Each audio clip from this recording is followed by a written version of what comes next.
अस्सलाम वालेकुम।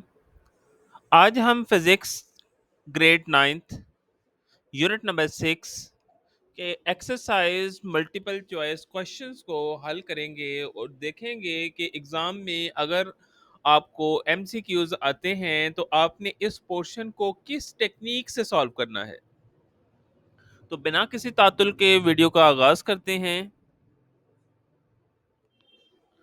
आज का हमारा पहला एमसीक्यू है, a wire is stretched by a weight W.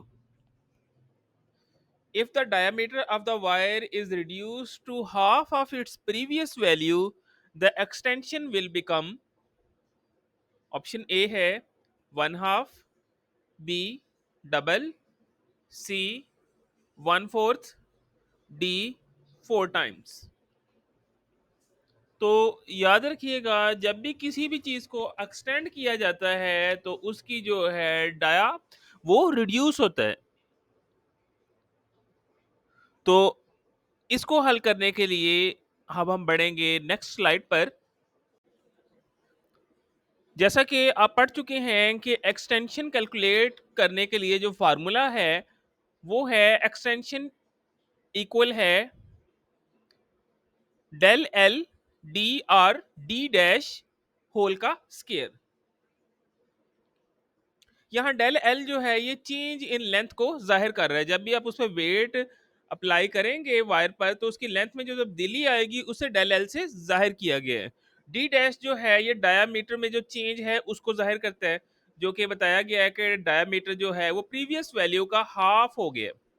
तो डी डैश जैसा कि मेंशन भी है स्टेटमेंट में डी आर टू है। तो अब हम डी डैश की वैल्यू एक्सटेंशन के फार्मूले में आप पुट करेंगे तो ये हमारे पास बन जाएगा del L D R two whole का स्केयर। तो यार न्यूमरेटर न्यूमरेटर दोनों आपस में कैंसिल होंगे, छोटा बटा जब ऊपर जाएगा तो ये टू ऊपर चला जाएगा, टू का स्केयर फोर, तो फोर टाइम्स जो है वो इसकी जो है एक्सटेंशन वायर में आएगी।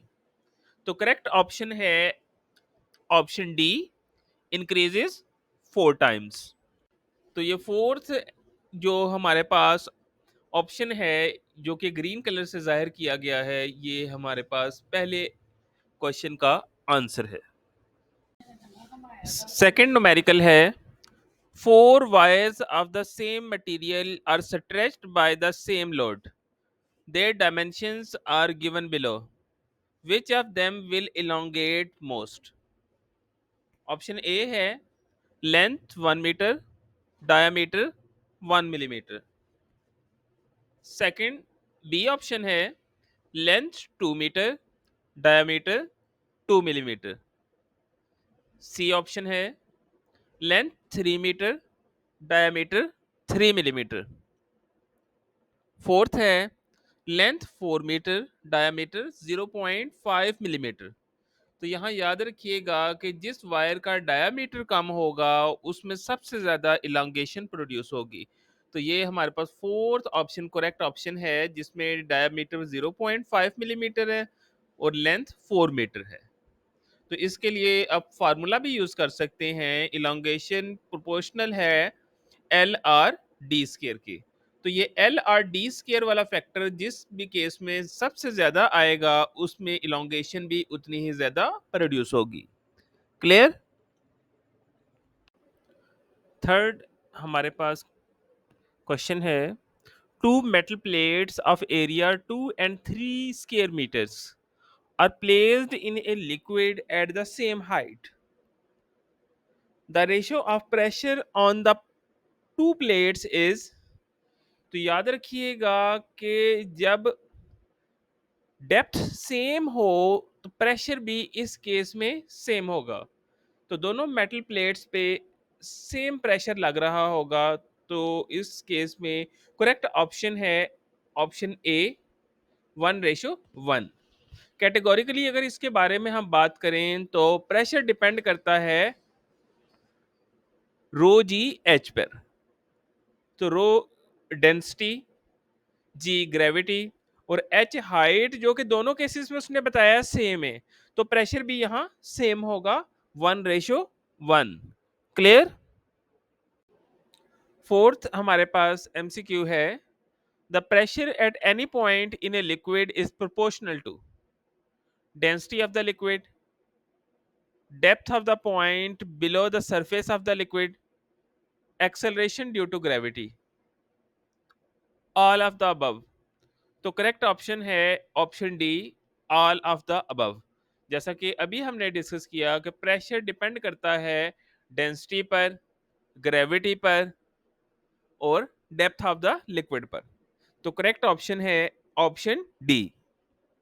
क्लियर?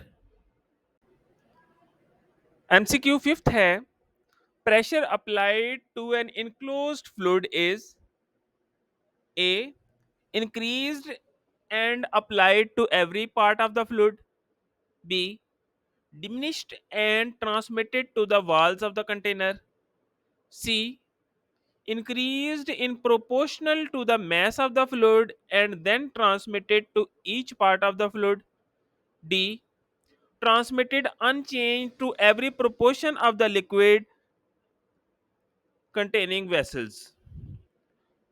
तो बेटा पास्कल लॉ के अंदर हमने पढ़ा कि माया का प्रेशर बगैर किसी तब्दीली के पाइपों में मुंतकिल हो जाता है। तो करेक्ट ऑप्शन है option D, transmitted unchanged. Sixth MCQ है, the principle of a hydraulic press is based on Hooke's law, Pascal law, principle of conservation of energy, principle of conservation of momentum. तो जैसा कि अभी पूरे chapter में हम यही चीज डिस्कस कर चुके हैं कि हाइड्रोलिक प्रेस जो सिस्टम है ये पास्कल लॉ की ही एप्लीकेशन है और इसी असूल पर काम करता है। तो करेक्ट ऑप्शन है option B, Pascal law. Clear? Seventh हमारे पास एमसीक्यू है, when a spring is compressed what form of energy does it possess. तो आपको पता है कि पोजीशन की वजह से किसी सिस्टम में जो एनर्जी स्टोर होती है उसको हम कहते हैं पोटेंशियल एनर्जी। स्प्रिंग के अंदर भी पोटेंशियल एनर्जी ही मौजूद होती है। तो करेक्ट ऑप्शन है ऑप्शन बी, पोटेंशियल। क्लियर?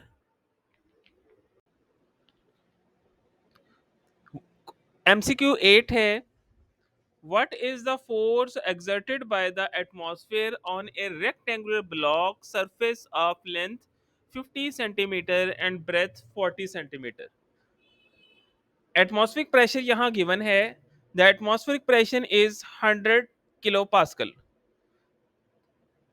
तो बेटा ये अब हम सॉल्व करने के लिए सबसे पहले स्टेटमेंट से डाटा फैच करेंगे। लेंथ और ब्रेथ को सबसे पहले आपने मीटर में कर लेना है, सिस्टम इंटरनेशनल में मींस कर लेना है। तो प्रेशर का फार्मूला हमें मालूम है, फोर्स डिवाइडेड बाय एरिया। तो एरिया हम निकाल सकते हैं लेंथ और ब्रेथ को मल्टीप्लाई करने से।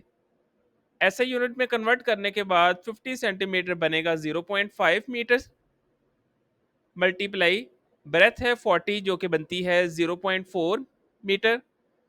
तो लेंथ को ब्रेथ से मल्टीप्लाई करेंगे तो हमारे पास एरिया आ रहा है 0.2 मीटर स्क्वायर। अब ऊपर वाले फार्मूले में जब हम प्रेशर और एरिया पुट करेंगे तो हमारे पास फोर्स, डिजायर्ड फोर्स निकल आएगी।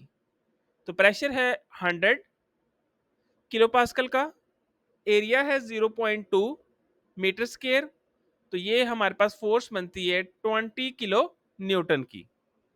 तो आज के एक्सरसाइज एमसीक्यूज में सिर्फ इतना ही। इसी तरह के मजीद इंफॉर्मेटिव वीडियोस देखने के लिए चैनल को सब्सक्राइब करें। तो यहाँ गिवन केस में करेक्ट ऑप्शन है ऑप्शन ए। क्लियर?